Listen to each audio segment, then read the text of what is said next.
రవీంద్ర భారతిలో ఆచార్య కొండా లక్ష్మణ్ బాపూజీ జయంతి వేడుకలు నిర్వహించారు. ఈ కార్యక్రమానికి మంత్రులు సీతక్క, తుమ్మల నాగేశ్వరరావు తదితరులు హాజరయ్యారు. ఈ సందర్భంగా సీతక్క మాట్లాడుతూ, పోరాట యోధుడు, పదవులను తృణప్రాయంగా వదిలేసిన వ్యక్తి కొండా లక్ష్మణ్ బాపూజీ అని అన్నారు.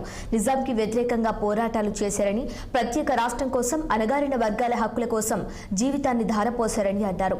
దేశం కోసం మహనీయులు గాంధీజీ సిద్ధాంతాలు మార్గంగా ఎంచుకొని పోరాడారని, ఎమ్మెల్యే, మంత్రి, డిప్యూటీ స్పీకర్గా ఎన్నో పదవుల్లో సేవ చేశారని గుర్తు చేశారు.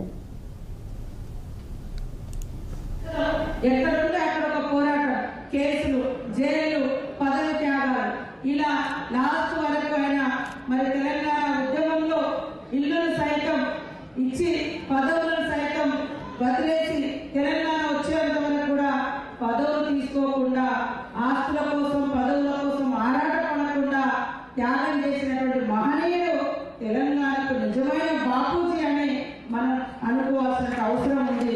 ఆ కీర్తి వారికి దక్కాల్సిన అవసరం ఉంది. ఇవాళ గాంధీ గారిని బాపూజీ గారు ఆయన పోరాటం చేసిండు, త్యాగం చేసిండు, జాతి పితగా ఏ పదవులలో లేకుండా మరి చివరి వరకు మన దేశం కోసం పాటుపడ్డటువంటి మహనీయుడు.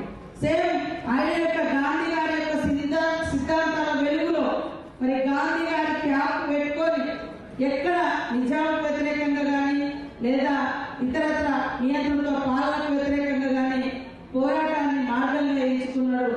మరి కాంగ్రెస్ పార్టీలో కూడా ఒక స్పీకర్గా, డిప్యూటీ స్పీకర్గా, క్యాబినెట్ మినిస్టర్గా, అదేవిధంగా పిసిసిగా, అదేవిధంగా తెలంగాణ కోసం మరి పోరాటం చేస్తూ పదవులు వదులుకున్నటువంటి మహనీయుడు. కాబట్టి వారి యొక్క జీవితం మనందరికీ